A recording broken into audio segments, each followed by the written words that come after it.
la grabación. Entonces ya está grabando. Sí, ya. Ok. Entonces, como les decía, pues estos son los temas que vamos a tocar.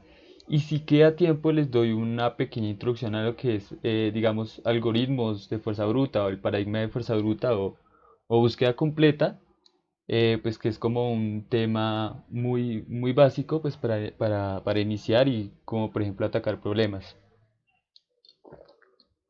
Listo, entonces iniciemos con la complejidad. Cuando yo les hablo sobre la complejidad de un algoritmo, ¿cómo qué concepto tienen? ¿Qué se les viene a la mente?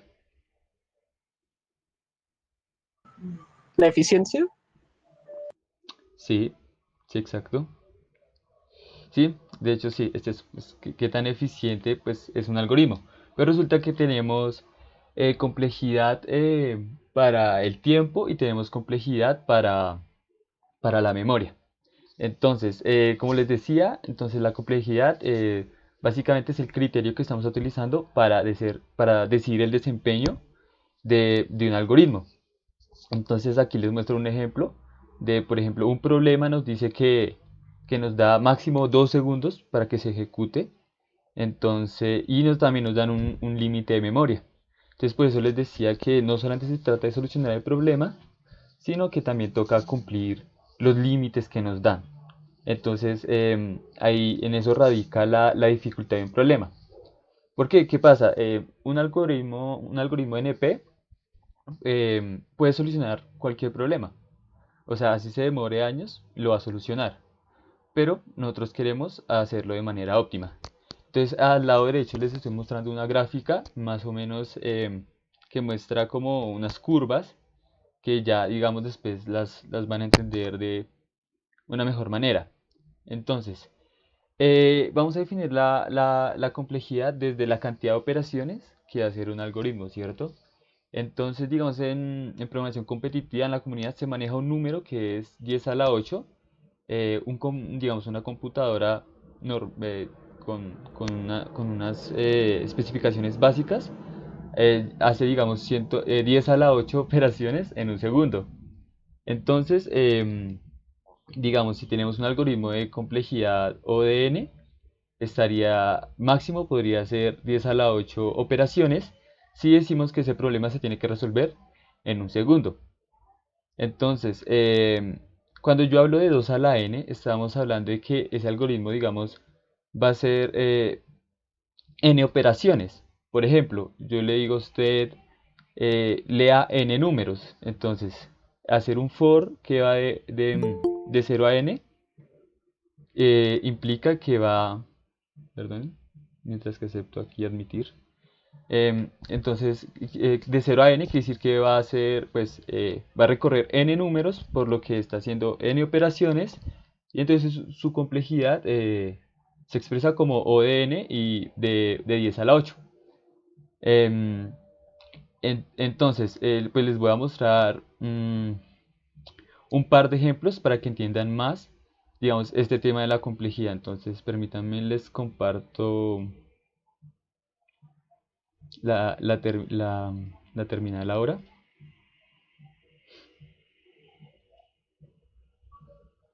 Entonces, ahí están viendo la consola de programación. Sí, parce, está bien. No lo alcanzo a ver. ¿Podría acercarla? Está un poquito lejos. O sea, la letra está muy Agrande la pequeña. letra, agrande la letra. Puede hacer control más también. Sí, tal vez. Listo. Entonces, ahí ven mejor. No, un poquito más se podría. Ok. Porque lo siento es que está muy chiquita. Vale. Es que toca hacerlo desde acá porque luego está que esta consola de Windows no está muy bien diseñada y luego ocurren ciertos errores. Listo, entonces ahí ya ven mejor. Ay, belleza, atrévase. Cinco más, parce. Tiene mucho espacio y casi nada, casi no le da un poquito más. Bueno, está bien un Un poquito. poquito, bastante más, casi el doble. Y yo lo volteé a mirar y le dije, no, Ah, yo no sé cómo se vea eso. Ahí como lo están viendo mejor.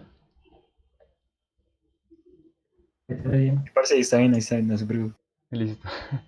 Entonces, bueno, vamos a iniciar desde cero. Entonces, resulta que cuando ustedes van a programar en C++, pues digamos, en principio suele pasar que ustedes tienen es esta, UStream, creo que es así.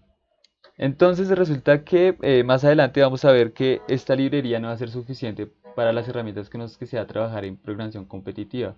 Entonces para ello, pues toca es utilizar esta librería que está acá, que es la estándar y nos permite utilizar vectores y ese tipo de cosas. Entonces, por ejemplo, como les explicaba, un algoritmo que va a tener complejidad O de n tendría, digamos, una geometría algo así, que vamos a ir de acá hasta n, ¿cierto?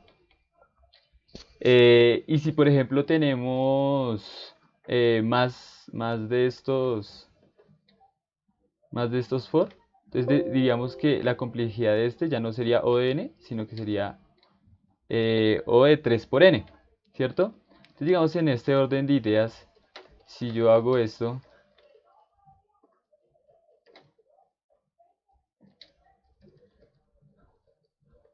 ¿qué complejidad tendría este pequeño código, este pequeño algoritmo que está ahí? Disculpa, una pregunta, ¿el porno necesitaba los corchetes? No es necesario, no es necesario. No, ahí No, no es. porque aquí está explicando como en pseudocódigo, ¿sí? Sí, ahí solo quiero como. O sea, lo que pasa es que, pues, bueno, está bien, voy a poner los corchetes, pero digamos, lo que ocurre es que en C++ y en Java también, uno puede obviar los corchetes si la siguiente línea es solo esa línea. Entonces, eh, digamos, aquí estos dos for están indentados sin la necesidad de corchetes, porque esta línea, o sea, este for de acá va a detectar esta línea y se la va como a poner. Pero por ejemplo, si yo hago acá, si es que ya se sale, entonces ahí ya se salió el for identado. Pero entonces volvamos a la pregunta. ¿Qué complejidad tendría este algoritmo? N cuadrado. Exacto, n cuadrado, porque por cada iteración en i vamos a hacer n iteraciones en j. Entonces en efecto es n cuadrado. Y si yo les cambio esta variable,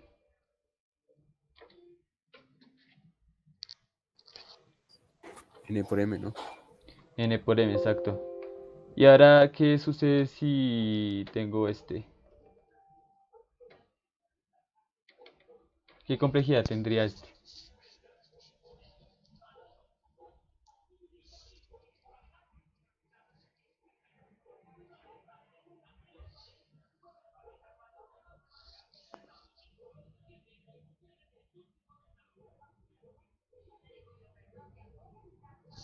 Mire el chat que ahí están respondiendo. Ah, ok. Ahí Gerson va a ser mi monitor y me va a decir. Sí, exacto, es n cuadrado. Entonces, tal vez para los que no lo vean, como dice Daniel, De raíz. eso, no, sí es raíz, sino que lo iba a explicar. Entonces, nosotros tenemos algo como esto, ¿cierto? Entonces, nosotros vamos a decir como, bueno, hasta dónde va a llegar i. Entonces, básicamente lo que hacemos es esto.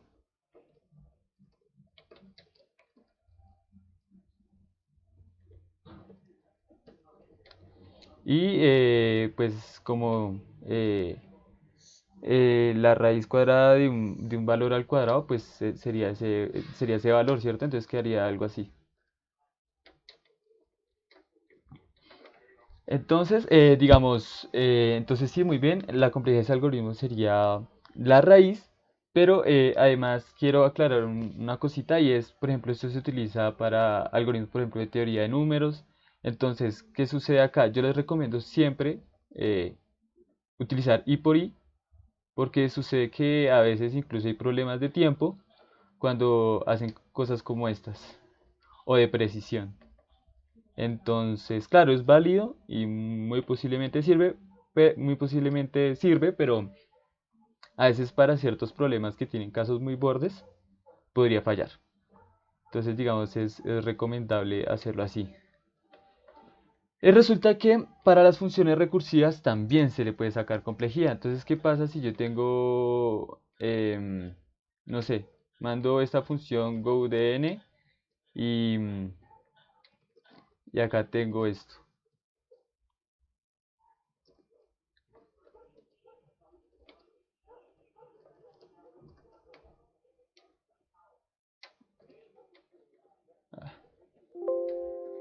Y acá tenemos esto. ¿Cuál sería la complejidad de ese algoritmo?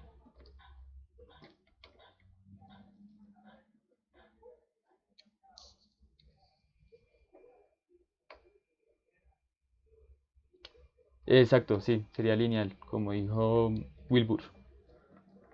¿Qué pasa si yo hago esto?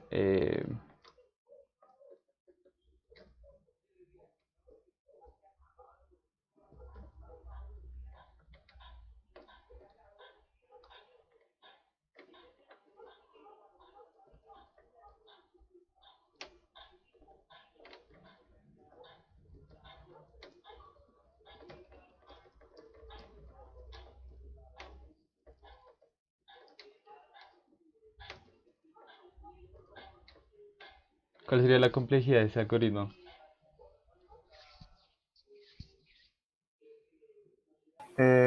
¿Cuánto vale I? Y es un n dado acá. El Al- N, ¿y el N cuánto vale? eh, El N es una variable cualquiera. Puede Ah, ser ok, cualquier. ok. Ok, ok. ¿Cuál sería la complejidad de ese algoritmo? Entonces por aquí me están diciendo que sería n más n o 2n, creo, dice Wilbur. ¿Está esto correcto? No sé, estoy pensando en algo. ¿Por qué repitió dos veces ants? Bueno, vamos a cambiar esto acá entonces y vamos a expresarlo así. Ok, ahora sí ya entendí.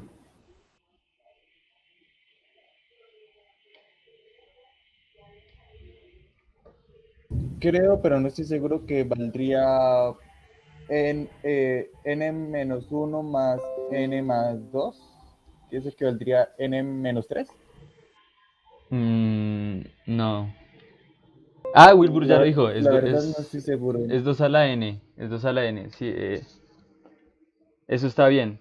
Entonces, este algoritmo es 2 a la n, básicamente porque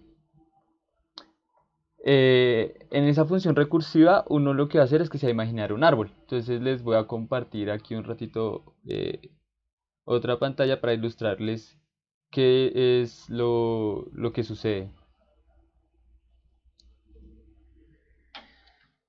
Entonces cuando yo digo que estoy llamando a la función de n, que es go de n, vamos a imaginarnos este nodo en donde está n. Y vamos a decir que el resultado de esto, o sea, el valor que vamos a guardar acá, va a ser la suma de n-1, de ir a n-1 y de ir a n-2. Entonces nos damos cuenta que acá eso se va a ir dividiendo así sucesivamente. Entonces, si les pongo un ejemplo, por ejemplo, de 7, entonces va a ser, acá vamos a tener 7, acá vamos a tener 6, acá vamos a tener 5, acá vamos a tener 5, 4, 3, bla bla bla. Acá vamos a tener 3, acá vamos a tener 2, acá vamos a tener, ¿qué? 4. Y aquí, por ejemplo, vamos a tener 3 otra vez. Y aquí vamos a tener 2. Acá vamos a tener... Uy, no hice este ejemplo muy largo, bueno. Y bueno, así sucesivamente. Entonces, si nos damos cuenta, eh, los llamados van a crear como instancias del programa. Entonces, si contamos todos los nodos que se van a formar en este árbol, nos va a dar 2 a la n, ¿sí? Eh, básicamente. Entonces, sí, lo que hizo Wilbur es correcto. Entonces, más adelante van a ver cómo, por ejemplo, algoritmos que tienen una complejidad exponencial, como esta, se pueden llevar por ejemplo, algoritmos lineales, por ejemplo, utilizando ciertos paradigmas de programación. Ok, entonces, les voy a seguir compartiendo la presentación.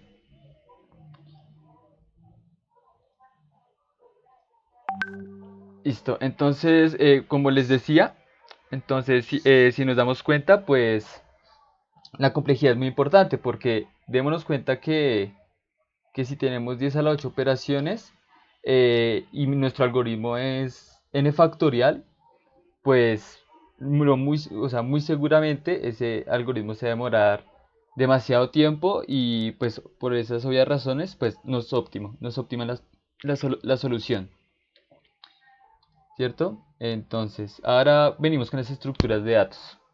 Entonces, cuando yo les hablo de estructuras de datos, ¿qué se les viene a la mente? Listas, grafos, filas, colas. Sí, sí, pero digamos a nivel de definición, o sea, ¿cómo lo definirían eso? O sea, ¿qué es una estructura de datos? No sé, estaría pensando como en...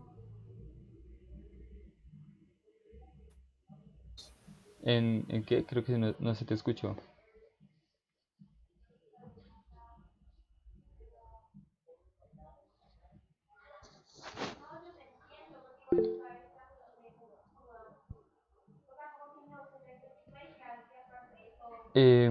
A ver, aquí en el chat están dando ciertas definiciones. Un objeto matemático para representar un valor, como cosas de programación que sirven para la manipulación de datos, formas de organizar los datos, de organizar los objetos.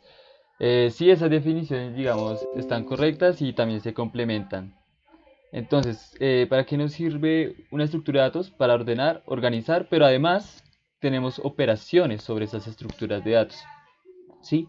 Es decir, como borrar o insertar, ¿sí? Son operaciones que se van a efectuar sobre esas estructuras de datos. Por ejemplo, al lado derecho tenemos lo que es, por ejemplo, un árbol balanceado.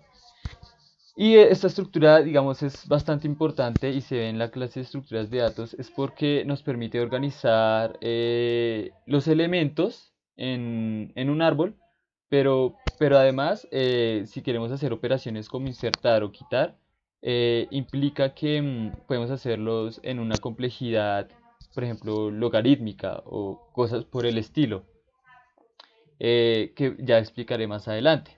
Entonces vamos a iniciar, por ejemplo, con los arreglos de memoria fija. Estos son los arreglos que se utilizan, pues, eh, en la primera clase de programación, en donde uno tiene unos índices y guarda los elementos. Pero, ¿qué ocurre? Que estos arreglos se pueden quedar cortos al momento de ciertas operaciones o dependiendo del problema que queramos hacer, pues nos puede traer dificultades. Pero, sin embargo, en el lenguaje bueno, en el lenguaje que se encuentren, pues es posible trabajarlos y lo único a tener en cuenta es que se les debe fijar su tamaño. Es decir, si queremos hacer un arreglo de tamaño n, tenemos que leer ese número, luego crear el objeto y asignarle esa memoria. Pero implica que en el resto del algoritmo no podemos expandir esa memoria, lo que posiblemente nos podría traer problemas si, digamos, queremos insertar objetos nuevos o si queremos quitarlos, ¿cierto? Entonces, a raíz de esto, pues llegan los arreglos dinámicos que pues nos ahorran muchos problemas. Como por ejemplo, yo no sé cuántos números me van a dar, pero, pero digamos, me dan una lista, entonces yo podría irlos metiendo y lo bueno de eso es que no tengo que en un principio fijarles una memoria. Entonces voy de nuevo a compartirles la consola.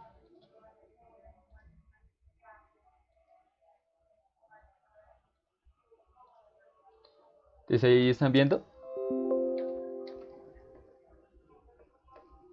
Sí, ahí se Sí, puede ver. Ok, entonces, Puedo hacer una pregunta rápida. ¿Para qué es iOS? ah, de hecho está, perdón. No, eso se los explicaría después. No, no se preocupen por eso. Entonces, supongamos que no nos dicen cuántos números vamos a meter en el vector.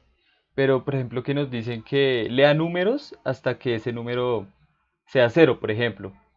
¿Sí? Entonces uno podría definir el número X y luego uno podría ir leyendo los números mientras que pues ese X sea diferente de cero. Lo bueno de C++ es que los enteros los entiende también como booleanos. Cero sería falso y cualquier número diferente de cero es verdadero. Entonces uno puede hacer cosas como estas, como ir leyendo acá.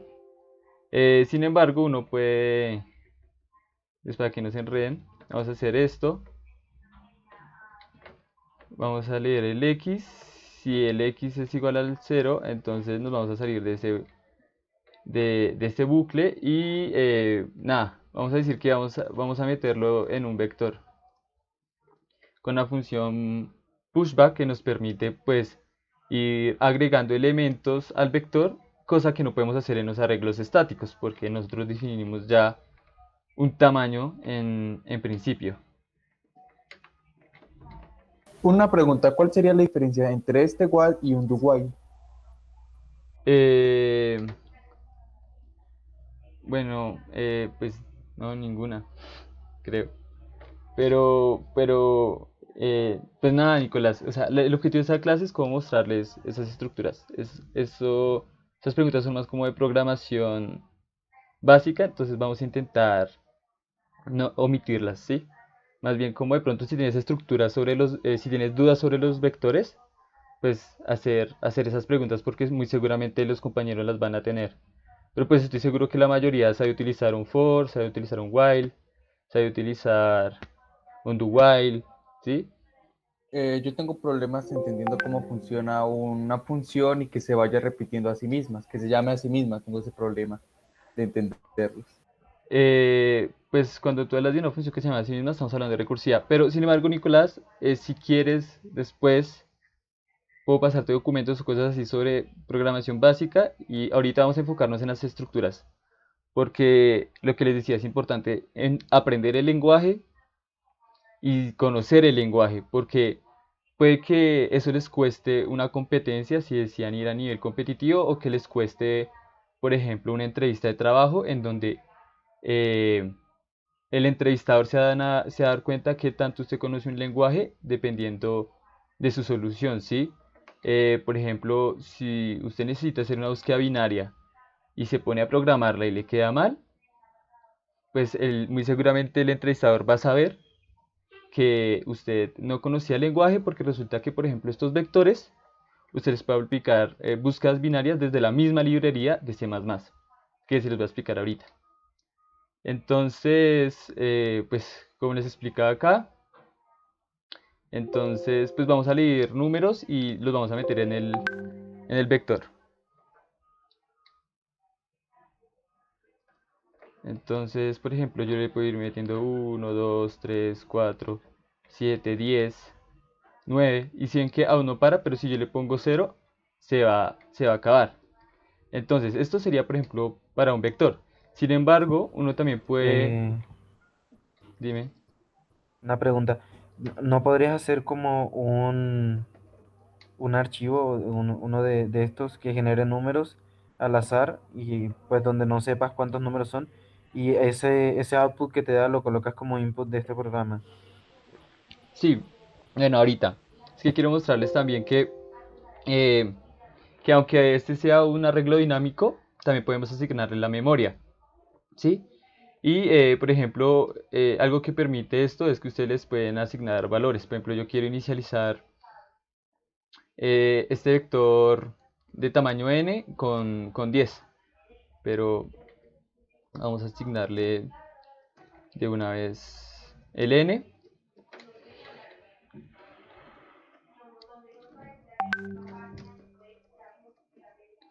Y entonces quiero que se den cuenta de algo. Que yo aún así teniendo este vector de tamaño n, también le puedo agregar un número. Es decir, si yo aquí imprimo el último valor en a, que sería n-1, y luego le pongo este valor, esto va a cambiar.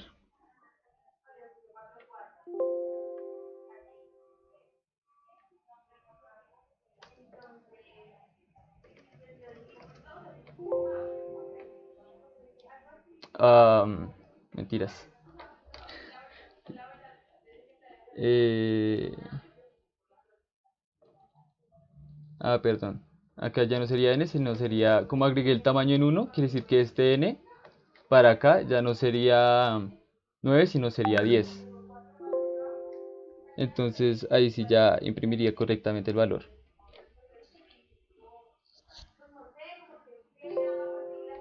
¿Sí ven? Ahí imprimí un 9. Entonces, digamos, estos vectores nos permite hacer esto y estas, por ejemplo, cuando vean grafos se van a dar cuenta de lo importante que son las listas y los vectores dinámicos. Resulta que gracias a esto también nacen otras estructuras que algunos ya las mencionaron ahorita, que son por ejemplo los stacks, las queues, em, las DQs, etcétera. Entonces, digamos, ok, así que crack ese Johnny. Entonces, pues entonces les voy a explicar, digamos, de manera breve lo que es cada una de esas estructuras, lo que es una pila, lo que es una cola, y luego les muestro una página que les servirá pues para aprender, por ejemplo, estas estructuras en C++. O sea, digamos, como se dieron cuenta, yo utilicé una función que se llama pushback, pero para las otras estructuras que utilizan también arreglos dinámicos, pues estas funciones cambian un poco. Ok, voy a dejar de compartirles esto. Les voy a compartir el Note.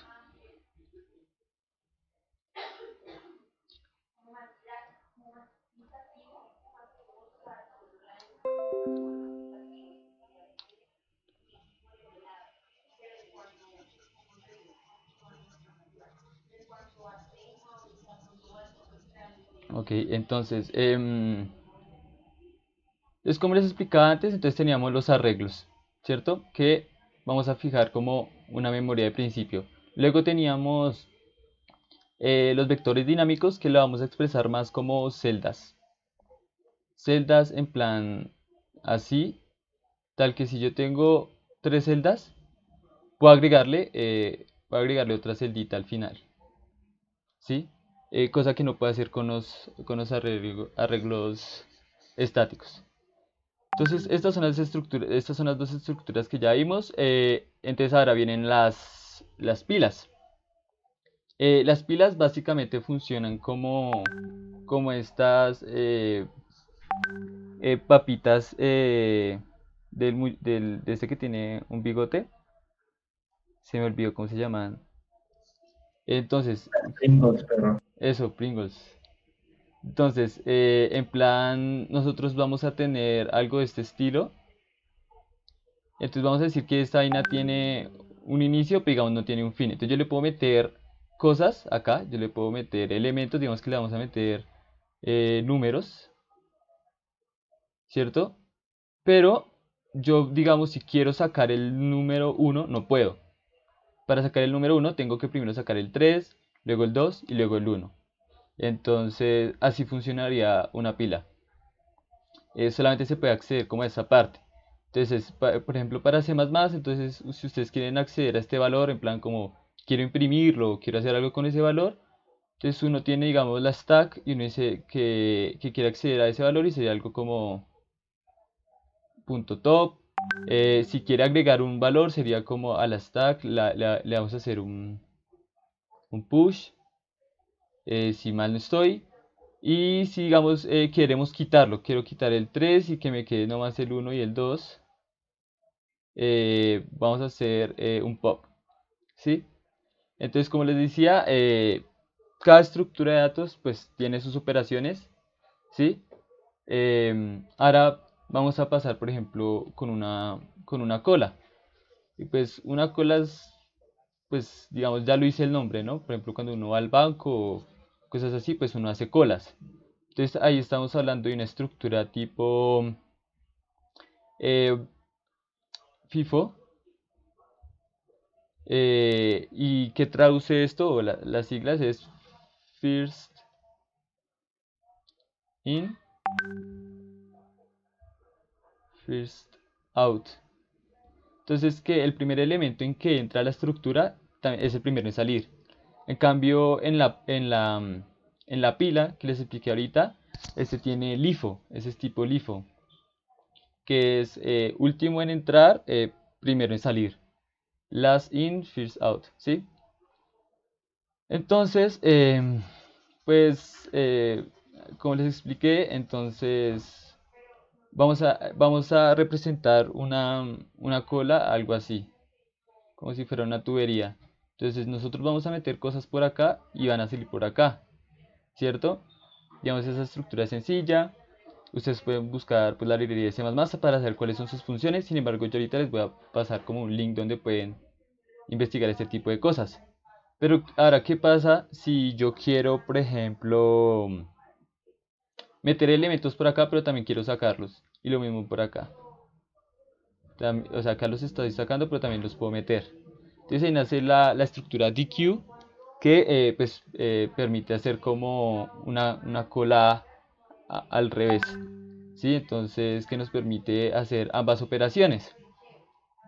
Digamos, esas serían las estructuras básicas que trabajamos en C++ y que, digamos, tienen referencia a cosas así como lineales, que son como en vectores dinámicos, pero resulta que ahora vienen estructuras como la cola de prioridad, priority queue, ¿sí? Esta resulta que dentro de su... O sea, esa se construye de una manera distinta. Uno también puede, o sea, digamos, las operaciones que ejercen sobre la priority queue son muy similares a las de una queue o incluso a las de una pila y es yo inserto o también puedo sacar. Pero la única diferencia con la priority queue es que yo meto un elemento y dentro este va a organizar los datos de tal manera que, por ejemplo, si yo quiero sacar eh, el mínimo, entonces siempre en el tope de esa cola esté el valor más pequeño. Y digamos, para eso es que, por ejemplo, nos servían los árboles balanceados o cosas así que permiten que al momento de hacer inserciones, dentro en su núcleo se vayan organizando los datos. Entonces, em, por defecto en C++, organiza los datos de menor a mayor. Entonces les voy a mostrar rápidamente en la consola.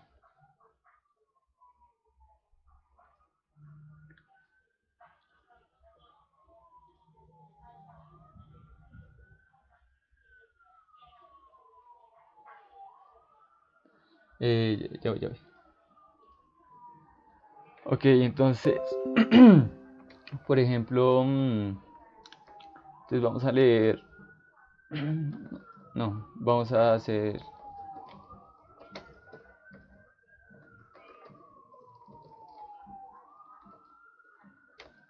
y vamos a hacer, vamos a meter el número 1,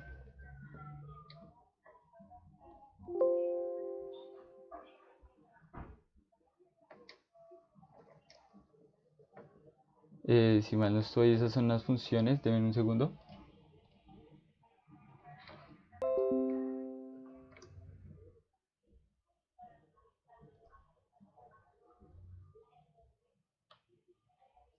Eh, Top y push y pop, listo.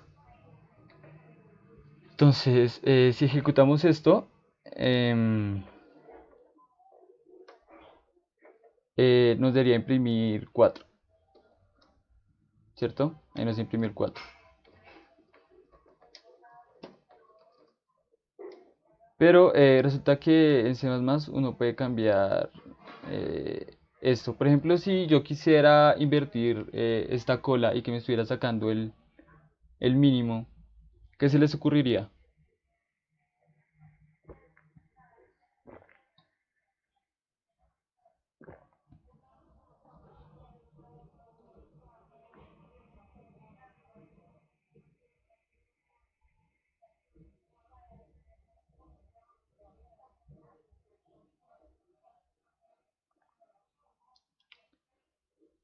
Al usar top se saca de la lista, while empty y se borra. Bueno, pues resulta que pues, es más sencillo. Uno, por ejemplo, en principio podría hacer algo como volverlos negativos, ¿cierto? Y a lo último, pues agregarle este negativo, ¿sí?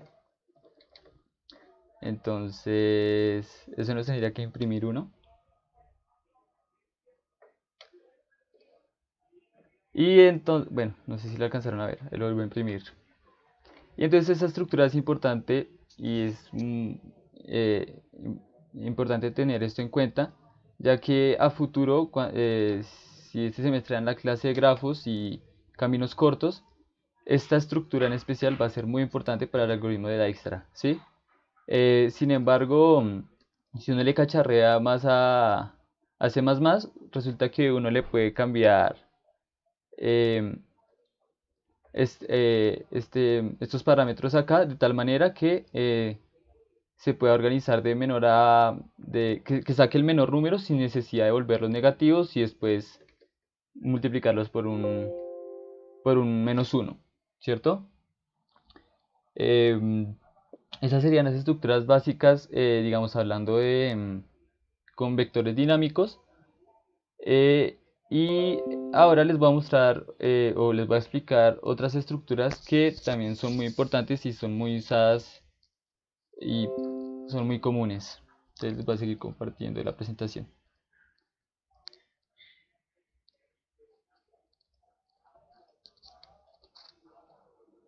Y es los sets y los... eso no es un SAP, es un map, perdón.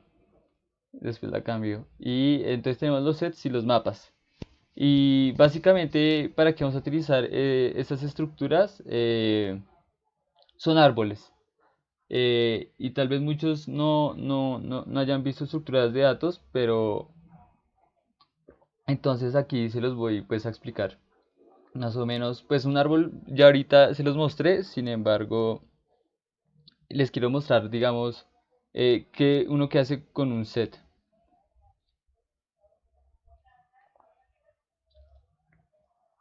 Entonces resulta que la estructura mapa en C++ está formada de, o sea, un elemento está formado de una llave y un valor que guarda, ¿cierto? Entonces, ¿qué va a hacer este mapa? Va a organizarlo en un árbol, como les mostré ahorita. Por ejemplo, aquí 4, el 5, el 2, por ejemplo acá, el 3 acá, y aquí el 1, ¿sí? Pero digamos que ahí están organizados por su key. Pero asimismo, el árbol puede estar, digamos, guardando valores. A diferencia de las anteriores estructuras, digamos, ahí no contamos con cosas como top, front, y de hecho acá se pueden acceder a demás valores que nos permiten, por ejemplo, organizar los datos de esta manera, hacer búsquedas en este árbol de manera tal que hacemos operaciones en o log de n, ¿sí?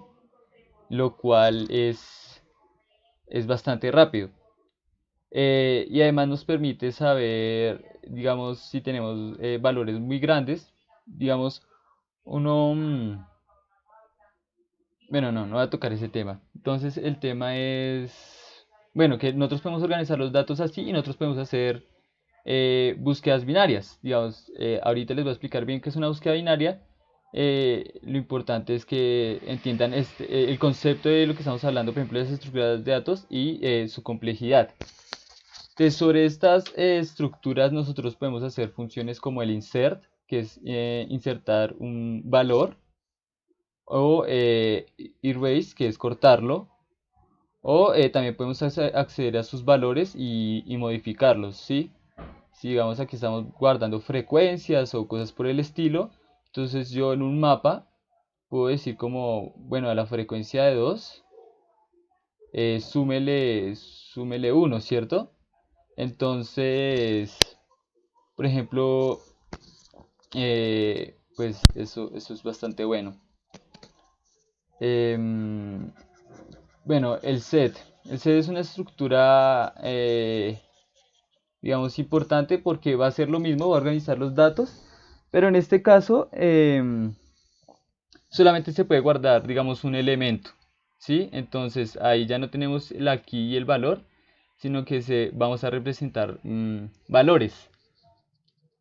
Uno también puede, digamos, organizarlos de manera contraria, o sea que no me quede así como 1, 2, 2, 3, 4 y 5, sino que me quede al revés, que sería, digamos, el 4 acá, el 2 acá, el 1 y el 3. Digamos, todo esto C++ ya lo tiene implementado y pues reduce, por ejemplo, mucho que a veces uno se complica, no sé, intentando implementarlo con vectores, arreglos y se daña un poco. Entonces, además les quiero mostrar otras dos estructuras, pero para eso pues quiero mostrarles uno que puede hacer con los sets. Mm, a ver.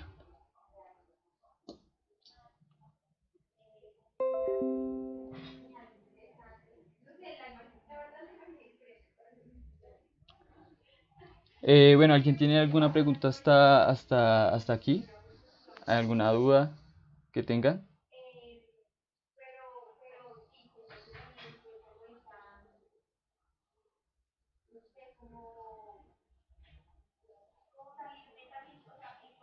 Ok, supongo que no tienen dudas y si algo ahí Gerson también les está respondiendo por el chat. Entonces en C++ uno declara un set así y las funciones que se van a utilizar son insert, erase o find. También podemos buscar valores. Disculpa, disculpa una pregunta rápida. ¿Set int st puede ser cualquier dato o obligatoriamente tiene que ser st? Ok, bueno. En C++ uno pone es como el tipo de dato, ¿cierto? El tipo de dato acá, tipo de dato. Y luego uno le pone el nombre a, digamos, a esa variable que se está creando. Entonces, st realmente puede ser mySet, por ejemplo. Y acá pues declaramos su tipo de dato. Y acá también se puede poner, o sea, aquí lo que estamos diciendo es que en este set vamos a guardar enteros, pero también podemos guardar números grandes como long, eh, también podemos guardar caracteres, cualquier dato, ¿sí? Por el momento vamos a hacer los ejemplos con int. ¿Qué tal un flotante largo? Pues también se puede. ¿Cómo se hace un flotante largo? Tuve un problemita igual en C, pero no supe cómo responderle. Así creo que es long double, es lo más No, grande. no estoy seguro, utilicé esa función para declararle la función de pi hasta un 100 números y no me salía. 100 decimales, quiero decir. No, es que 100 decimales es demasiado. O sea, no. No, solo alcancé hasta 22. Ok, pero bueno, no importa. Sigamos.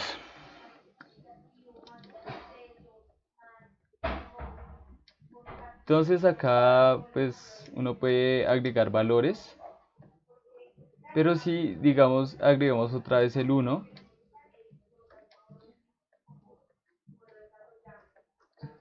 nos vamos a dar cuenta que solo va a imprimir que existe un 1. Eso es lo que nos permite un set, que por ejemplo no se repitan los valores. Y por ejemplo aquí viene un uso del set, digamos, importante. Digamos que nos dicen que vamos a dar n números y que cada valor va a ser menor o igual a 10 a la 18, ¿sí? Entonces, si yo quiero saber si un elemento está o no está, digamos, en un vector, uno podría tener, por ejemplo, un arreglo de frecuencias, como así, de n, no sé, no, de un número x grande. Pero recordemos que si yo les doy un límite de memoria, se podría decir que diciendo que este x máximo puede ser este valor, ¿cierto? Entonces, si yo quiero saber si, digamos, acá, digamos que esto se llama frecuencias. O sea, cuántas veces está un número en un arreglo, por ejemplo. Entonces yo digo como, digamos, leo el número x, un x pequeño. Entonces yo digo como en frecuencias, en x, le vamos a poner un 1, como, ah, sí, ya lo tenemos. Pero ese x solamente puede llegar hasta acá. Entonces, ¿qué sucede cuando tenemos que cada número puede ser muy grande? Ahí para eso, por ejemplo, podemos utilizar los sets, ¿sí? Que entonces lo que yo hago es que meto ese valor, o sea, digamos si yo les doy este ahí, o sea, digo que A1 va a ser igual a 10 a la 18. Esto aquí no se podría hacer porque quiere decir que este índice en el arreglo de frecuencias se va a salir. Y por eso es que vamos a utilizar el set, porque lo vamos a meter, pero además solamente vamos a saber si está solo una vez. Si me hago entender, digamos, esos son pequeños usos. Ya, digamos, eso lo dará la práctica. Ahorita les estoy mostrando un par de funciones que se utilizan sobre esas estructuras. Entonces vamos a ver qué imprime esto. Entonces imprime el 1 y el 2. Pero resulta que en C++ existe una estructura que se llama multiset. Y eso sí nos permite tener más de un elemento repetido.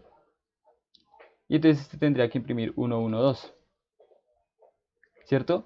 Pero además, lo que les decía, este me los va guardando en orden. O sea que si yo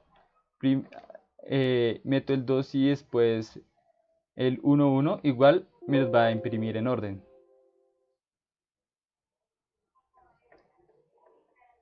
¿Cierto? Por ejemplo, eso es lo bueno de estas estructuras. Que si necesitamos mantenerlas ordenadas y acceder a sus valores, podemos entrar rápidamente. Em, Ahora les voy a mostrar cositas como con el mapa. Y así es como, digamos, en este caso se declara un mapa. Vamos a tener una llave que va a ser int y un valor que va a guardar. Pero resulta que lo bueno de estos mapas es que uno puede poner cualquier llave, ¿sí? Y también me las va a organizar por ese tipo de dato. Entonces, si yo pongo, por ejemplo, que va a ser igual a 0, de 10, por ejemplo, va a ser igual a 9. Entonces, si yo recorro ese mapa, resulta que este i, digamos, va a apuntar al nodo en el árbol que les mostré ahorita. Pero entonces ese nodo tiene dos valores, su llave y el valor. Y a los dos podemos acceder. Si yo hago esto, me va a imprimir las llaves. Y me las va a imprimir ordenadas, además. Es que no lo llamé.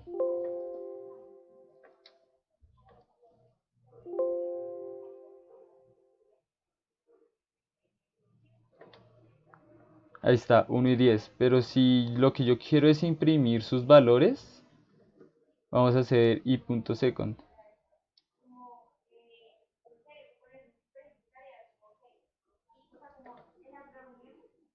0,9. Si se dan cuenta ahí, entonces lo bueno de esto es que uno puede ponerles cualquier llave. Si yo quiero, por ejemplo, esto,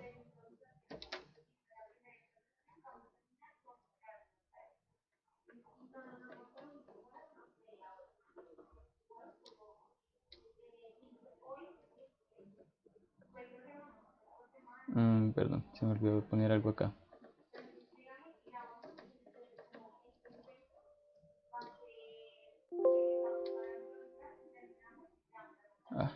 Está al revés, creo.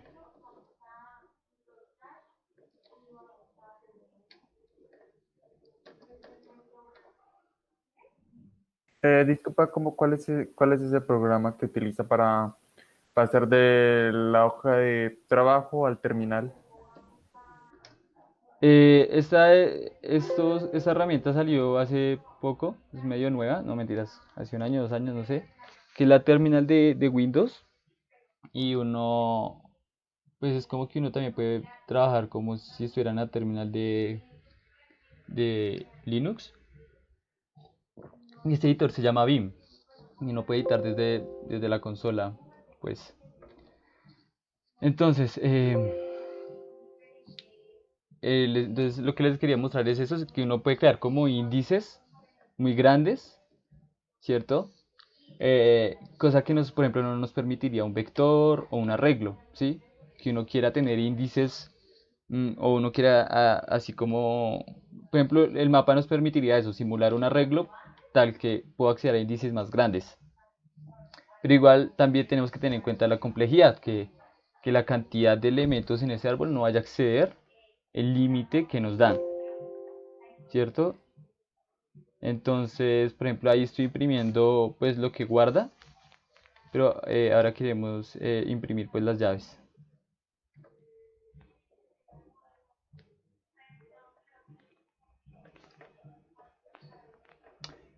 Si lo notan, eso es, digamos, una de las ventajas de los mapas.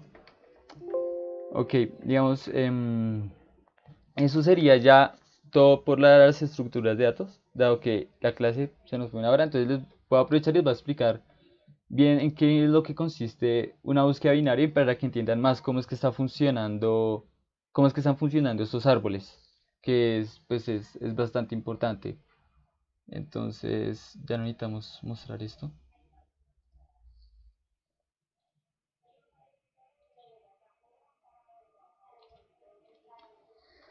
Entonces, ¿cómo funciona una búsqueda binaria y por qué, por ejemplo, cuando yo hago la operación find en un set, que yo hago, por ejemplo, en el set, le vamos a llamar st y hago find de un elemento que lo queremos buscar?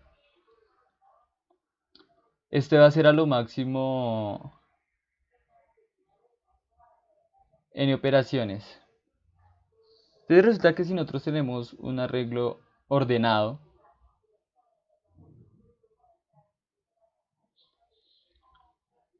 o sea que los elementos están de menor a mayor, y yo quiero saber y yo quiero hacer una búsqueda, yo quiero saber si está el número 8 en este arreglo. Hay dos opciones: hacer un algoritmo ODN que va a iterar sobre todos los elementos y va a decir si es el 8. Entonces, digamos que acá tenemos las posiciones.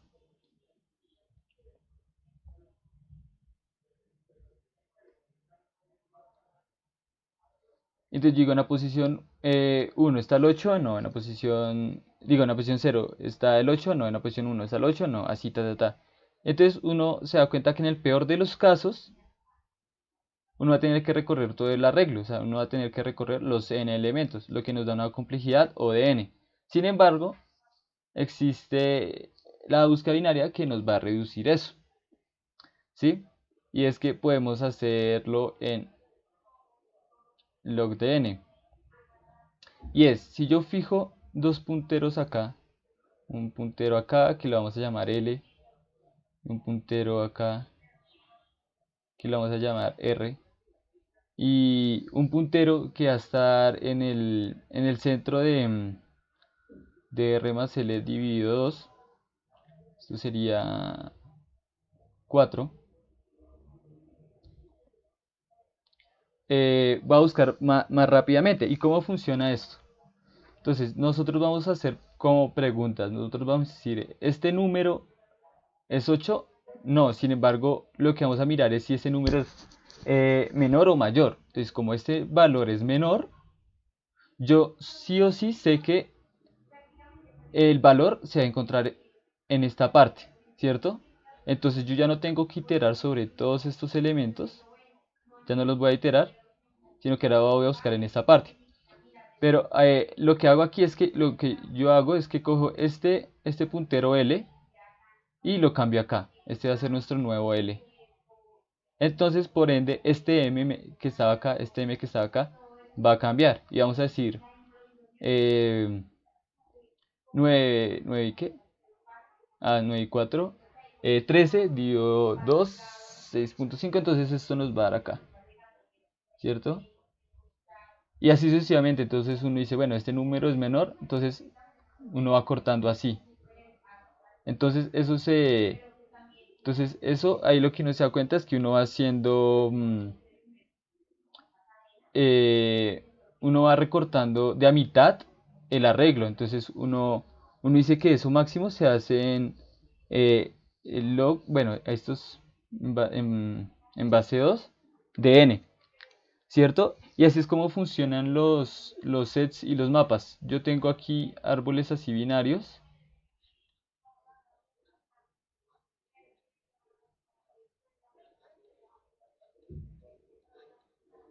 Y entonces, si yo quiero, y digamos que estos están organizados, todos los elementos acá están balanceados y están organizados. Entonces, si yo quiero saber si está un elemento o no, ¿cierto? No tengo que recorrer ya todo el arreglo, no lo tengo que recorrer todo, sino que este va a hacer operaciones. Entonces, digamos que acá tenemos un número, y entonces lo que él dice es, el valor que estoy buscando, y, ¿es mayor a x? Sí, entonces uno dice que se va a ir por acá, ¿cierto? Entonces uno se da cuenta que uno va a marcar un caminito, uno va a marcar ese caminito hasta encontrar el número que necesita, y uno se da cuenta que entonces no tuvo que visitar todos estos nodos. Entonces, más mejoras en la complejidad, ¿cierto? ¿Tienen dudas sobre la búsqueda binaria?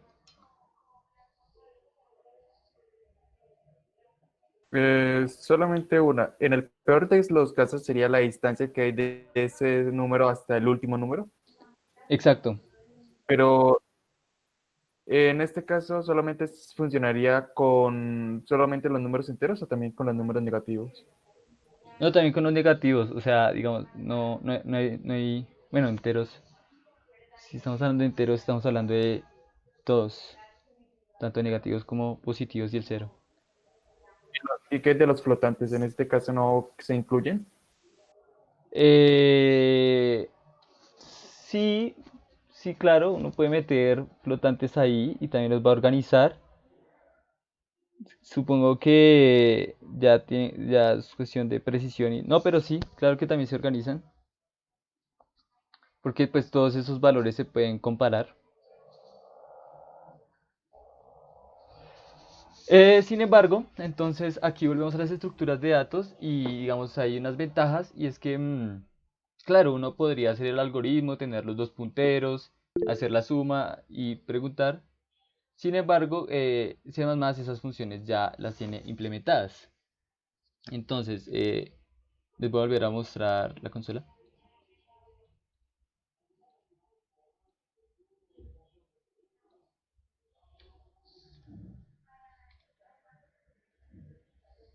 Listo. Entonces, supongamos que tenemos un vector A con 10 numeritos Y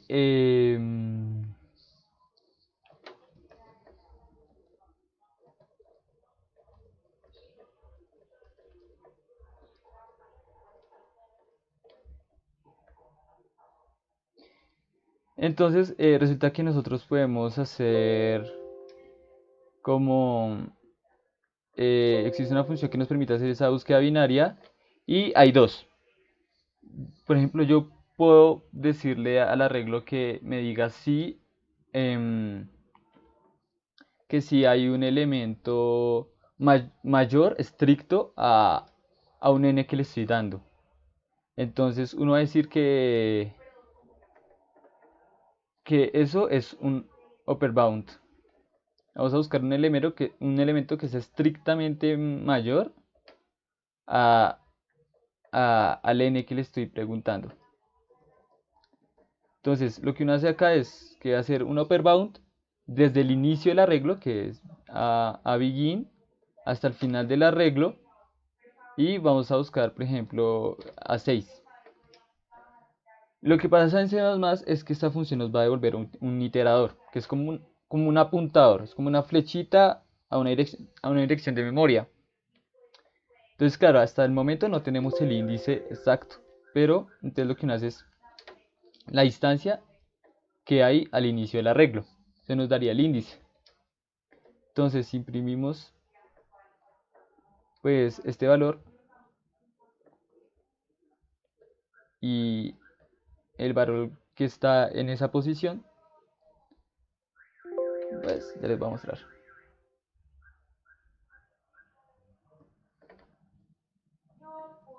6 en la posición 6, exacto. Ven aquí para que no se vea eso. Vamos a hacer más uno.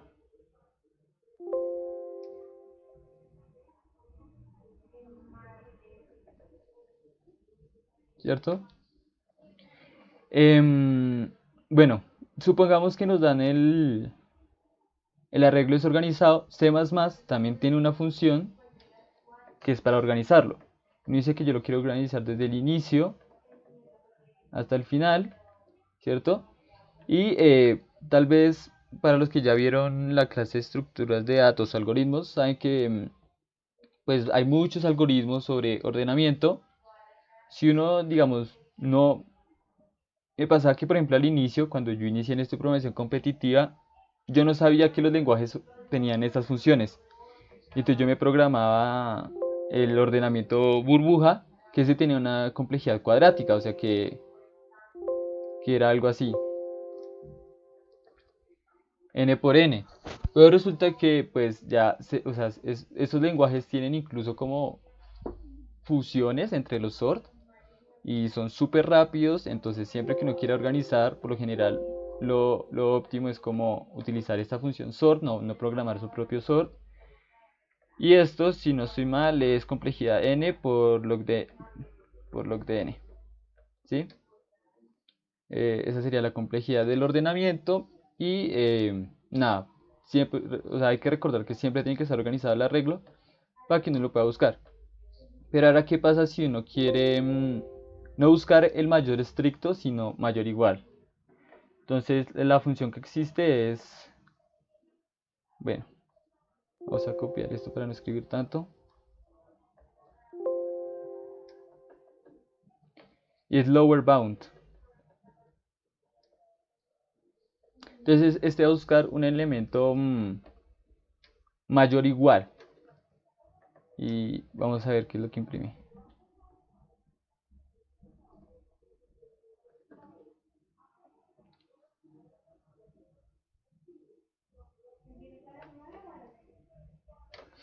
¿Notan la diferencia cuando yo busco el mayor estricto y el menor igual? Pero ahora, ¿qué pasa si yo quiero buscar el mayor valor, el máximo, digamos, x, tal que ese x sea menor estricto a un n? ¿Qué búsqueda o cómo harían esa búsqueda? Ya no que sea mayor o mayor igual, sino que sea menor.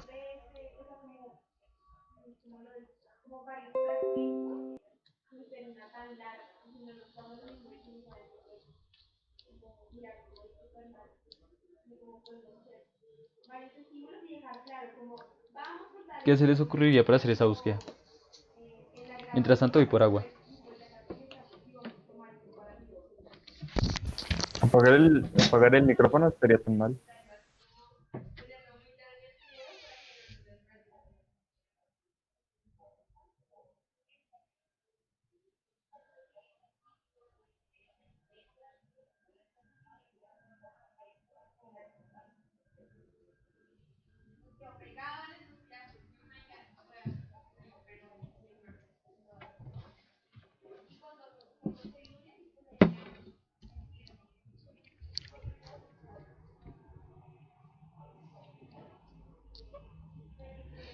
Bueno, ya volví.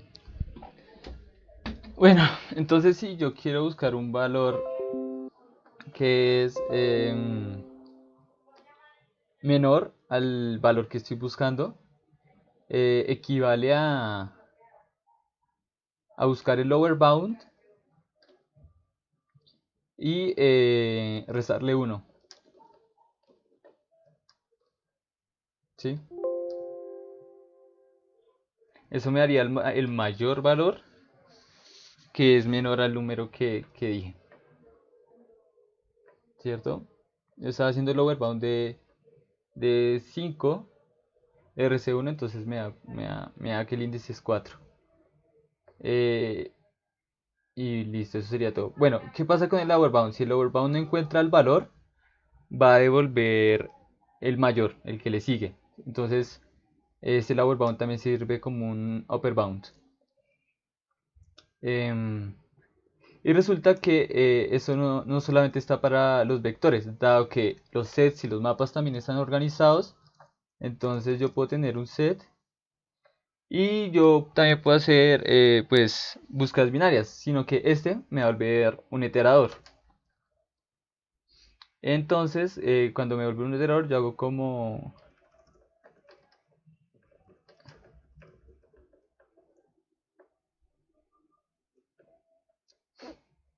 mm, entonces sí, exacto. Entonces la diferencia entre cuando buscamos en un vector y ahora que buscamos con un set es que acá ya no tenemos que definir como de dónde a dónde, ¿cierto? Acá ya va a buscar en todo el set. Y entonces uno lo que hace es que al set le hace lower bound del número que queremos buscar. Y también sirve para los mapas. ¿Qué más? No sé si tengan dudas hasta el momento.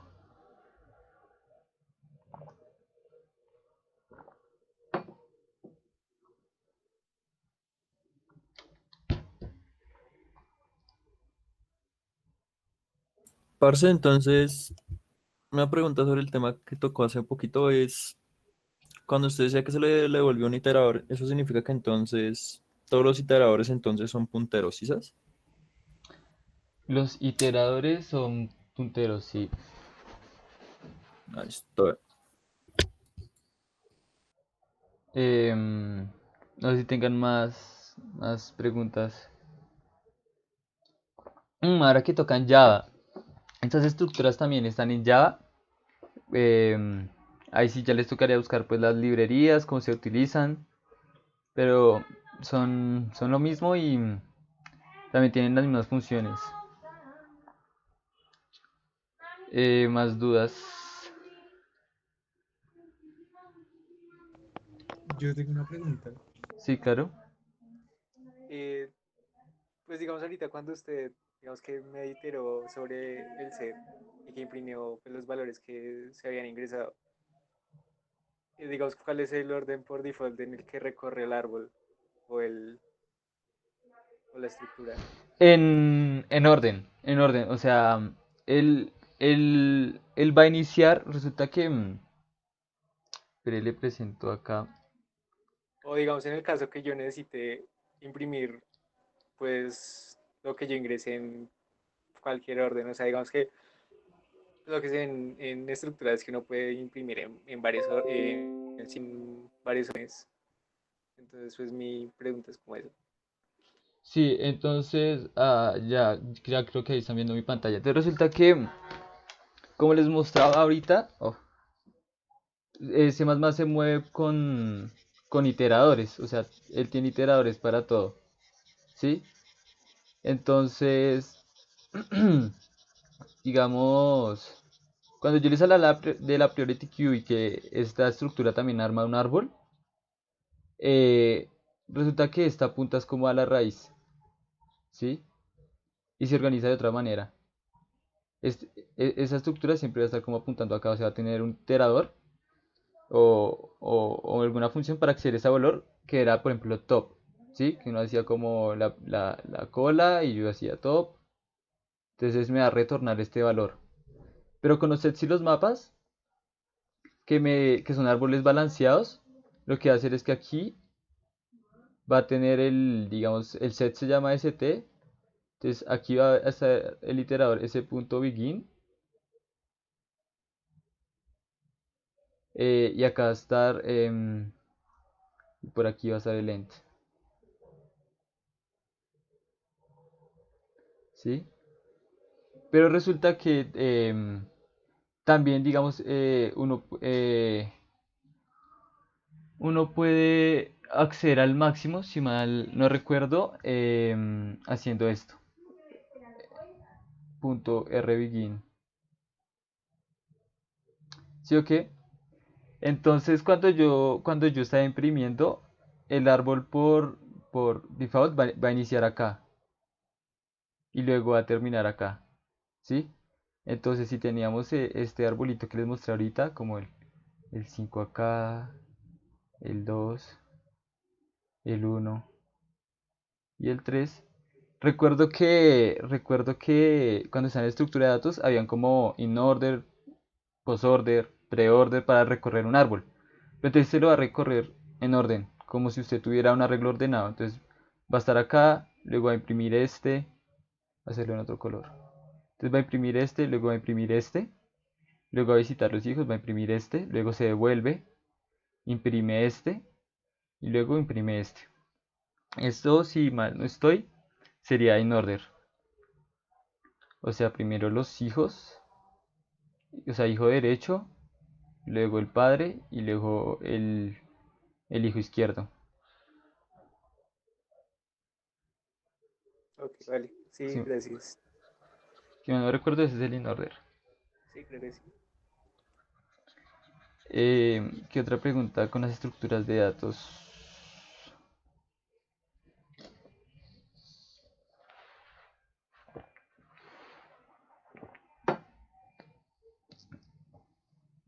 Digamos, es muy importante tener en cuenta todas esas estructuras y hay más que se las voy a escribir aquí en el chat, como el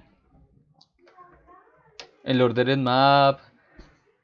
No, un order creo que se escribe. Denme un segundo. Y pues esas, por ejemplo, no me ha tocado utilizarlas.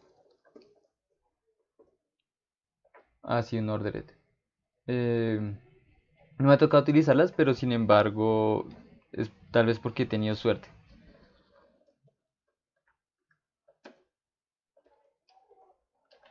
Que ya, digamos, esa les podría quedar como tarea para que las revisen. Porque resulta que, por ejemplo, cuando yo hacía, por ejemplo, si yo hago un find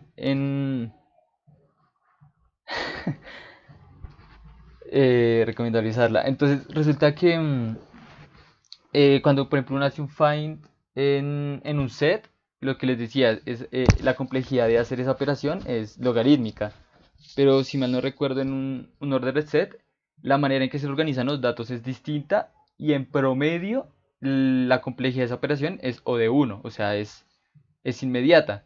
Sin embargo, en el peor de los casos podría ser O de n. Por eso es que para algunos problemas puede que el unordered map sea rápido y para otros problemas puede que no. ¿Sí? Entonces, siempre hay que tener mucho cuidado con cómo utilizar esas estructuras, conocerlas muy bien, qué funciones tienen.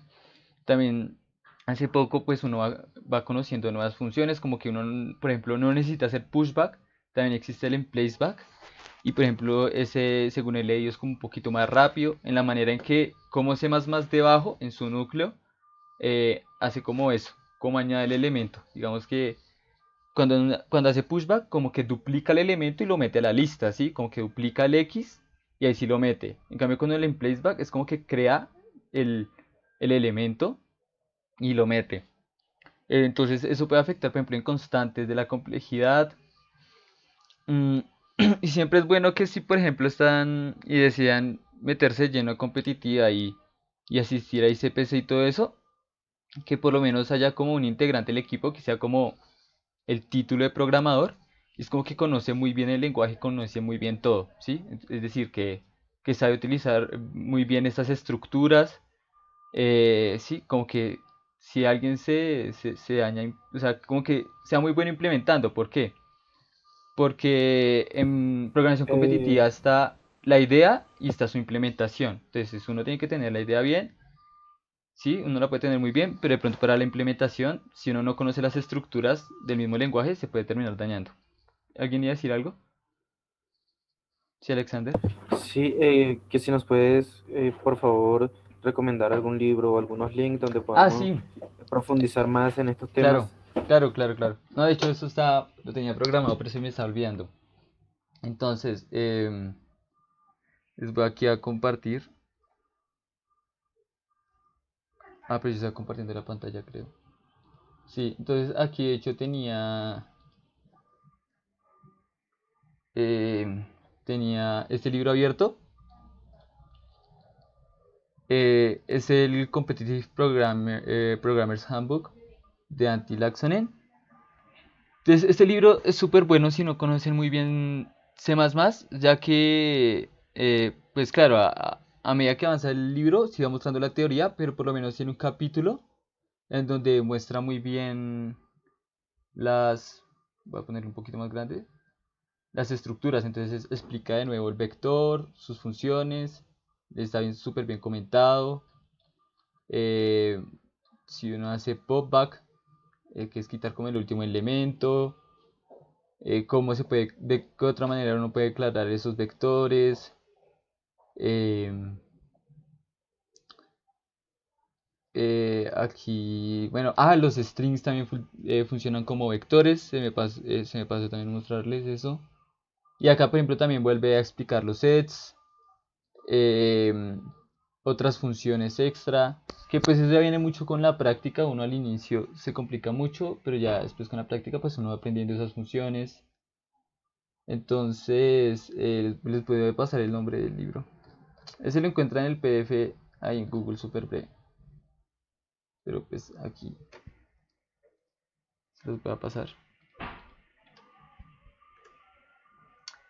Sí, como dice Gerson, es como la Biblia. Digamos, respecto a teoría, pues hay otros libros que informen.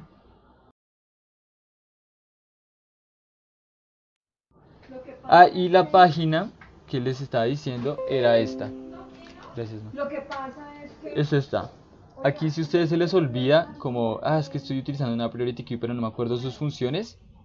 Aquí están súper explicadas. Entonces, por ejemplo, si ustedes tienen la Creo que Priority se Queue. motivó, parce. Si está hablando, no lo estamos escuchando.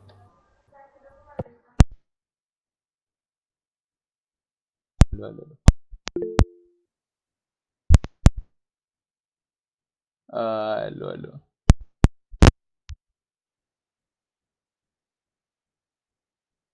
Aló. Aló.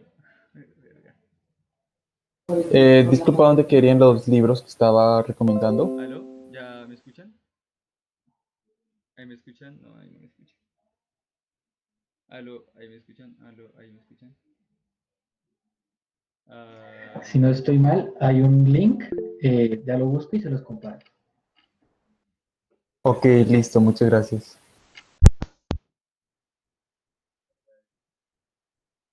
Pónganlo en Google primero. Es el...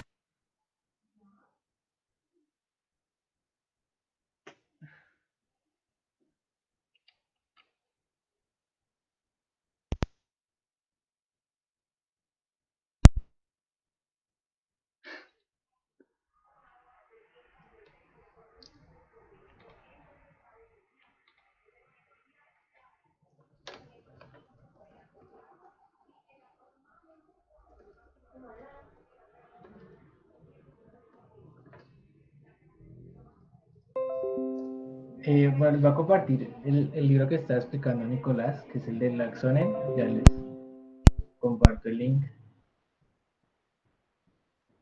que es este. Esa página que acabó de enviar Nicolás, que dice C++, es muy buena en el sentido de que tiene todas las funciones de C++. Entonces, en el caso de que no estén seguros si, digamos, que estén usando, no sé, un vector y quieran hacer, por ejemplo, quitar el último elemento, pero no están seguros de si esa función existe.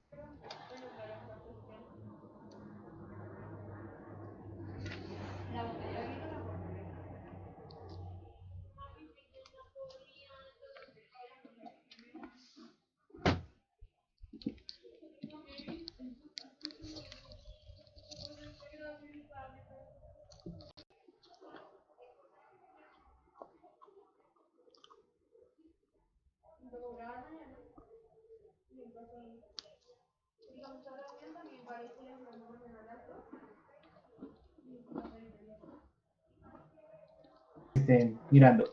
Mientras que el Axonen es como más directo. Entonces el Axonen lo recomiendo mucho en caso de que ya sepan más o menos el tema que estén mirando y simplemente quieran como aclarar una duda o algún detalle que quieran verificar, con el Axonen lo pueden ver.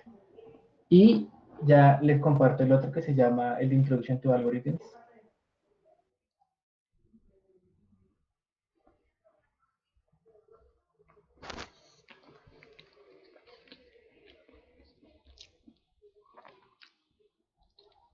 Hola, ¿ahí me escuchan? Sí, ya. Sí, ahí se lo escucha. Mm, entonces, como les decía, esta página les va a servir. Les voy a mandar el link. Me lo envío ahí como de Fanny. Pues eso les ayuda para ir conociendo más el lenguaje. Cualquier duda que tengan, cosas así en la estructura.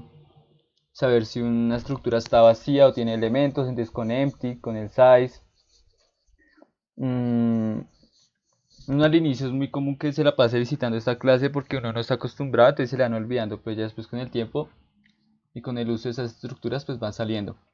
Sin embargo, pues obviamente yo ahorita voy a buscar problemas, intentar buscar problemitas que hagan uso de un set, que hagan uso de tal vez una pila, una cola, un mapa y organizo el contest y se los paso y los publico. Sin embargo, también voy a publicar de nuevo el link y el nombre del libro, pues para que también lo miren.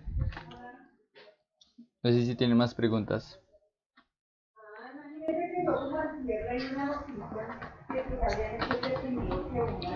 Pues queda media hora, no sé si quieren que les dé una pequeña introducción a la fuerza bruta, a la búsqueda completa. Sin embargo, yo creo que este semestre van a dar esa clase, tal vez el siguiente viernes, diría yo. Disculpa, ¿podrías darme? Es que necesito una ayuda para una clase de lenguaje de programación. Me pidieron hacer un programa en Swift, entonces yo manejo Linux y Windows. Entonces, ¿ahí qué Sí, me recomendarías para trabajar? sí, Nicolás, yo estoy en esa misma clase, también estoy en el mismo problema. Entonces, igualmente Alguien de... eso no tiene que ver ahorita con algoritmos, entonces, pues nada. Preguntas con la clase, no sé si quieran ver fuerza bruta o mejor la acabamos y ya.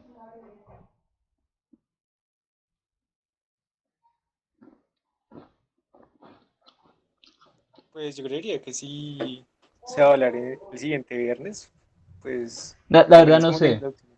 Es que la verdad no sé por qué, por ejemplo, esta clase me dijeron que la diera ayer. La iba a dar Rosman y eso pasa que de pronto están muy ocupados o cosas así. Y entonces no se sabe de verdad muy bien cómo qué clase se haya dar. De pronto inician con grid. Pero entonces si quieren les doy como la parte teórica, nada de código, sino más bien como parte teórica de lo que es fuerza bruta. Porque a veces la gente tiene una idea borrosa de lo que es la fuerza bruta. Pues sí, yo creo que podría ser buena idea como una media introducción. Listo. Entonces resulta que Está bien. lo que les decía, la mayoría de gente confunde el término fuerza bruta, porque es que cuando uno habla de fuerza bruta, entonces las personas creen que es en plan creen que es en plan hacer un código súper feo, súper raro que he intentado buscar la solución, pero realmente el Fuerza Bruta lo que hace es que tenemos un espacio de posibles respuestas, ¿cierto? Digamos, sería el conjunto A. Y uno lo que va a intentar con el Fuerza Bruta es buscar en este espacio, en este conjunto.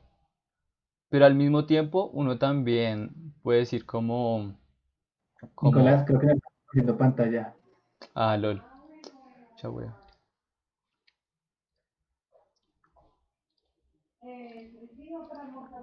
Ahí creo que ya ahora sí. Entonces lo que les decía, tenemos un conjunto A como con las posibles respuestas y entonces uno va a buscar dentro de esas todas las posibles respuestas, pues digamos cuáles cumplen los requisitos. Pero entonces al mismo tiempo con el fuerza bruta lo que uno busca es reducir esos espacios de búsqueda con más fuerza bruta, ¿sí? Entonces, digamos, el conjunto B. Y también, pues, existen optimizaciones como que yo puedo dividir el espacio de búsqueda y hacer un fuerza bruta entre una parte del espacio de búsqueda y el otro, ¿cierto? Entonces, por ejemplo, vamos a iniciar con la siguiente idea. Si yo quisiera imprimir todos los posibles, yo tengo n números y yo quiero imprimir todos los posibles subsets de esos n números, ¿cómo lo podrían hacer?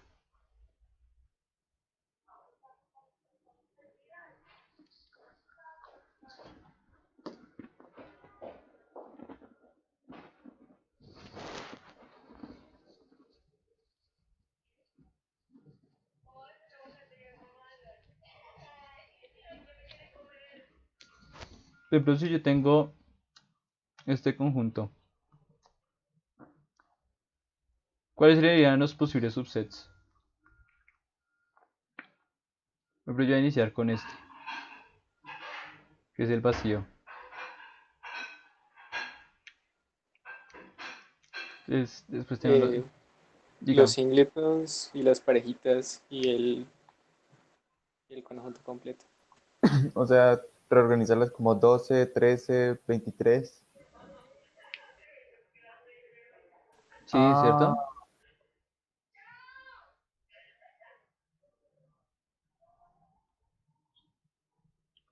en el tercero se incluiría.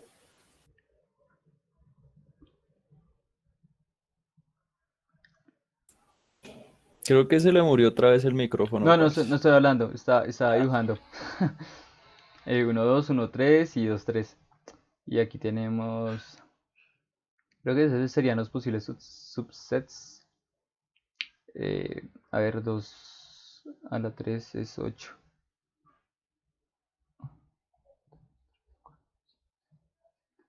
8, sí. Entonces, eso sería, digamos, para hallar eso, entonces, hay varias maneras de hacerlo. Y acá viene, digamos, algo muy cool que también se podría ver como una estructura de datos o cosas así. Y es que un número, el hecho que un número a nivel de computación lo podemos expresar como con números binarios. Entonces yo podría decir que, por ejemplo, perdón, si yo tengo, por ejemplo, este número en binario, entonces yo podría decir que el elemento 0 y el elemento 1 están, digo, y el elemento 2 están en el subset, ¿sí? Entonces, por ejemplo, sería el 1 y el 3 que estaría acá. Este sería este. Entonces, estos serían como máscaras. Entonces, si uno va, digamos, a nivel ya combinatorio, entonces uno podría decir que para, digamos, hallar el número de subsets, entonces uno dice, bueno, un elemento puede o no estar. Entonces, esto es 2 por 2 por la regla del producto, entonces eso me da 2 a la 3, que sería igual a 8, ¿cierto? Y entonces, pues, bueno, está bien, voy a programar esto y les voy a mostrar cómo se podrían sacar todos los subsets haciendo máscaras. Entonces, n va a ser igual a 3.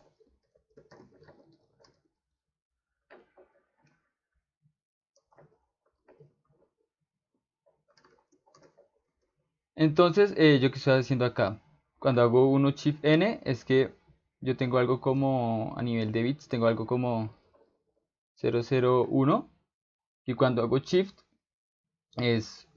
lo va a mover acá. No, lo tengo acá y lo muevo a acá, creo. 2 a la 0, 2 a la 1, 2 a la 2, 2 a la 3, perdón. Entonces, sí, lo va a mover 3 espacios, entonces lo moví 1, 2 y 3. Entonces, esto aquí sería un 8. Y resulta que entre este número y, y este número, voy a tener todas estas posibles máscaras. Como 0, vamos a dejarlo en los 3 que necesitamos nomás. 0, 0, 0, 0, 0, 1, luego 0, 1, 0, luego 0, 1, 1, así hasta llegar a que tenemos, o sea, así, hasta llegar a este, que es cuando están todos. Entonces yo podría decir como, entonces yo puedo iterar sobre sus bits, así como hice acá que moví un 1, yo puedo iterar sobre sus bits.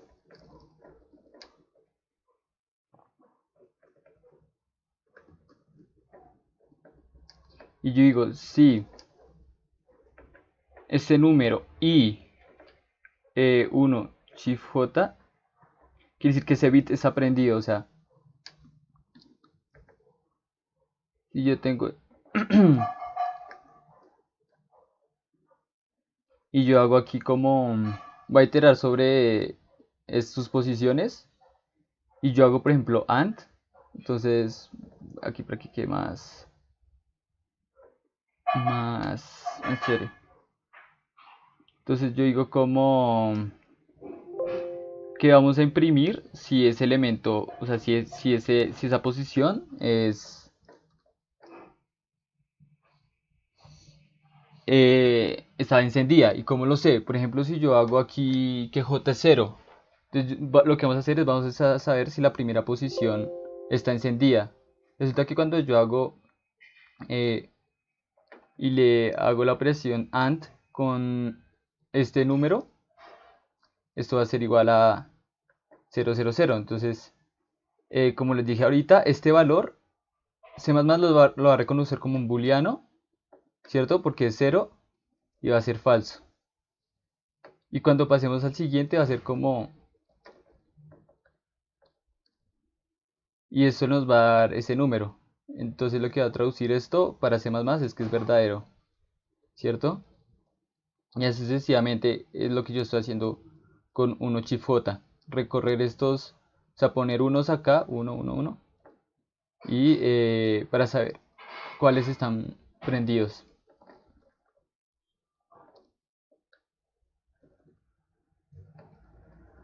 ¿Cierto? Entonces, yo podría decir que si esto está encendido, entonces imprima el valor. De lo contrario, pues no, que continúe, que no lo imprima. Y aquí es vamos a saltar a la siguiente combinación. Entonces, vamos a decir que tenemos acá el vector.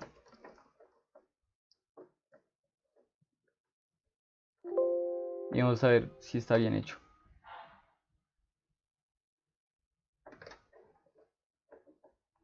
F. A. En J.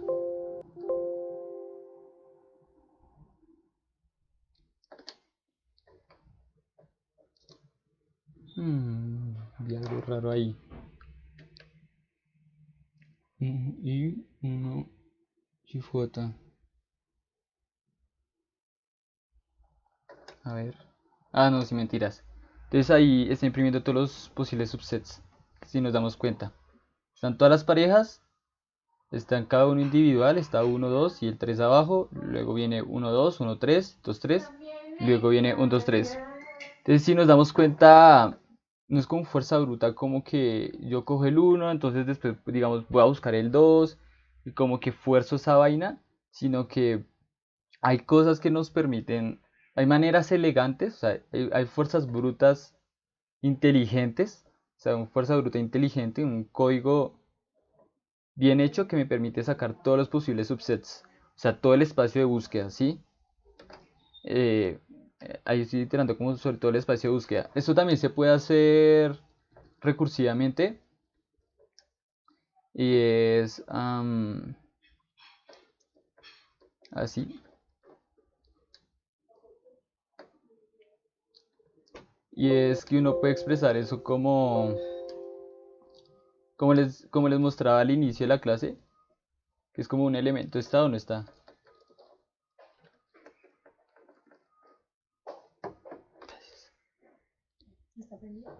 No.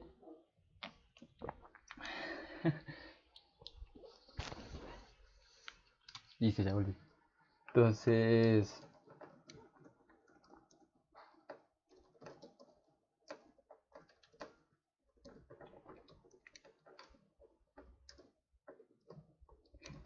vamos a decir que si el índice ya llegó al final, pues que imprima como el set, ¿cierto?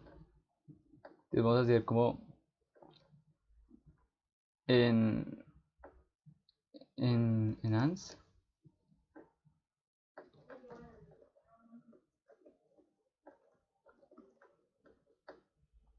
Y aquí es la parte importante. Uno puede decir si un elemento está o no está. Entonces va a intentar las dos opciones.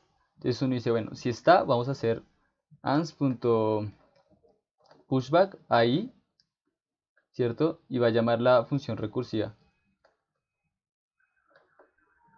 Y después lo vamos a borrar.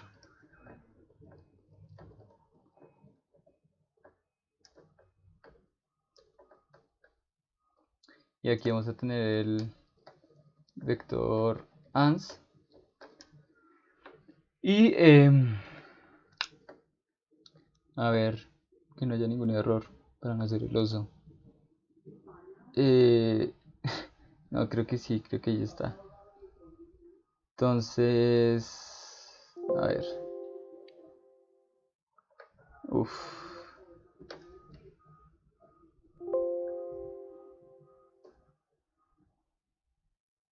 Listo. Y aquí, antes de eso, vamos a hacer esto. Ay, pero qué.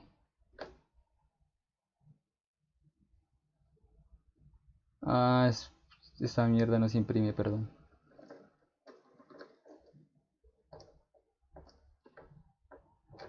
A ver, que no haya más errores. Tenemos el vector, bla bla bla bla bla bla.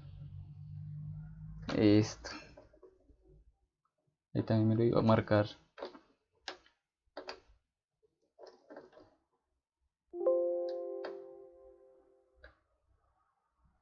Listo. F9. Entonces ahí también me vuelvo a imprimir los posibles subsets. Y para mostrárselos de manera gráfica, voy acá. Entonces yo voy a decir que cada nivel va a ser un número. O sea, cada nivel en el árbol, ¿no?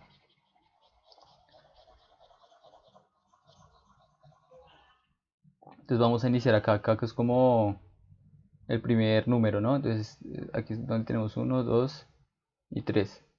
Entonces yo puedo decir que puedo tomar el 1, puedo tomar el 2 y puedo tomar el 3. O sea, aquí como que lo tomo. Y luego aquí, acá igual.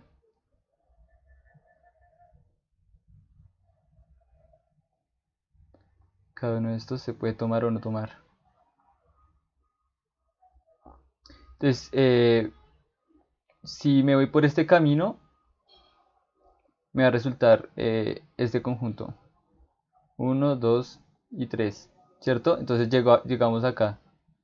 Cuando se devuelve en la recursiva, va a ser el pop, va a ser este pop que está aquí, en esta línea. Y luego va a probar si no lo mete. Entonces, claro, aquí lo quitó. Entonces aquí me va a imprimir esto. 1,2, ¿cierto? Y así sucesivamente. Entonces, claro, ahí estamos haciendo lo mismo que hacíamos con las máscaras de bits que les mostré ahorita. Y es que cada elemento puede ser 1 o 0. Entonces 1 o 0, 1 o 0, 1 o 0, 1 o 0, 1 o 0 y 1 o 0.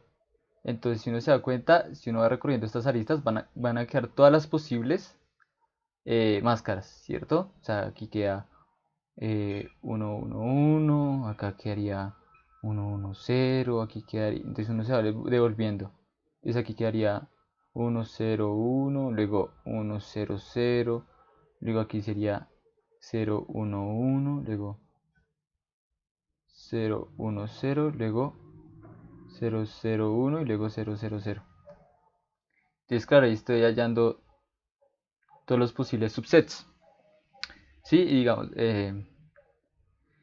eso con práctica uno pues tiene que repasar otra vez recursivas y todo eso. Y ahí nos damos cuenta pues que son, son un fuerza bruta, pero al mismo tiempo es un fuerza bruta inteligente. Y esa sería la pequeña introducción para fuerza bruta. No sé si tengan alguna duda ahí.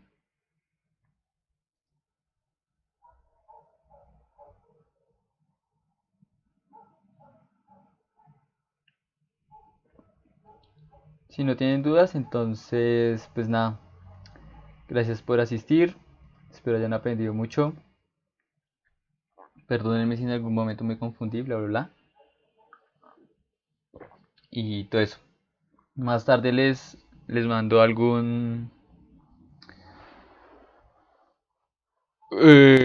les mando algún ¿qué? Un contest para que puedan practicar ahí. Ah, el link de asistencia. Eh, no me informaron de eso. Eh, si quieren, supongo que esto es de algoritmos, de la clase de algoritmos con Germán, ¿cierto? No solo eso, también es métodos numéricos. Ah, de métodos numéricos. Entonces, ah, no sé si quieren. Crees un Excel ahí de momento y ya, y lo comparte y que la gente se anote. Ah, eso. Sí, una pregunta, ¿ya se ha hecho esto en las anteriores? Es que creo que yo no he hecho ninguno de la asistencia.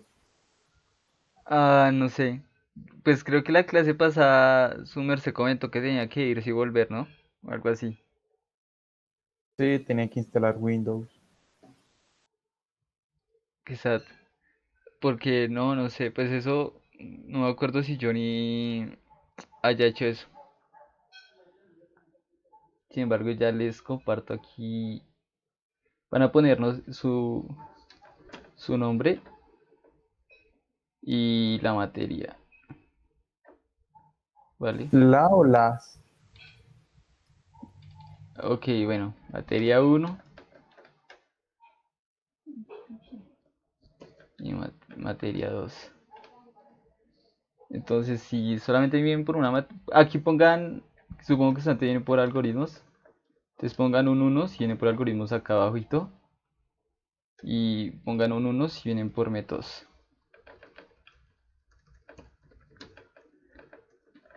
Entonces,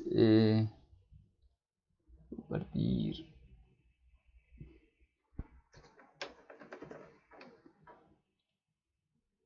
Pero sin embargo, creo que esto es.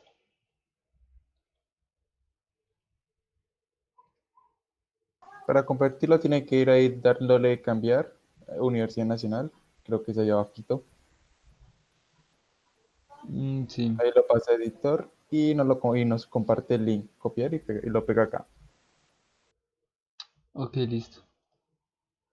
Ah, espere. Qué loco.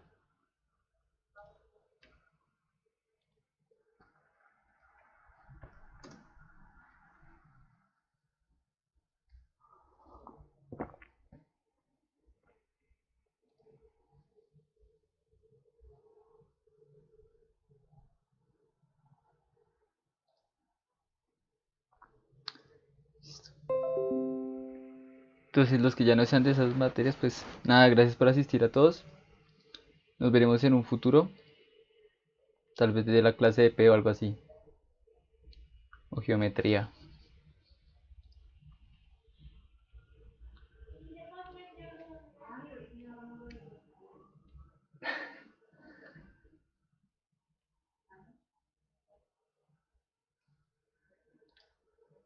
¿No colocamos también el correo? Ok, sí, sí, si algo me, entonces mejor pongan el correo. Pues nombre completo, ¿no? Yo creo que ya con eso es más que suficiente.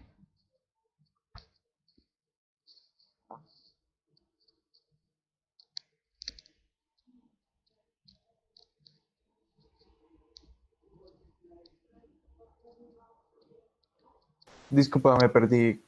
Uno si viene por algoritmos, uno si viene por O métodos. sea, ¿Qué significa el dos? si viene por algoritmos, pues ponen un uno en la barra de algoritmos. Si viene por métodos, pues ponen un uno debajo de la barra de métodos. Y si viene por los dos, ponen un uno aquí y un uno allá. Y los que ponen Sí, dos, ¿qué? acá, digamos, es que eso es para el grupo 2 para especificar el grupo 2 o sea, por eso decía que el número mejor que sea el grupo. Ah, qué cagada que no me dijeron que tenía que hacer eso. Bueno, No, pero bueno, ahora ya lo saben, está bien, sí, pongan el más grupito. simple.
Ok, no, gracias a ustedes por venir.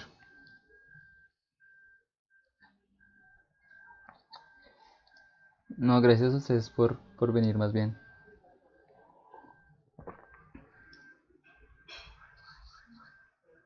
Listo, no hay problema.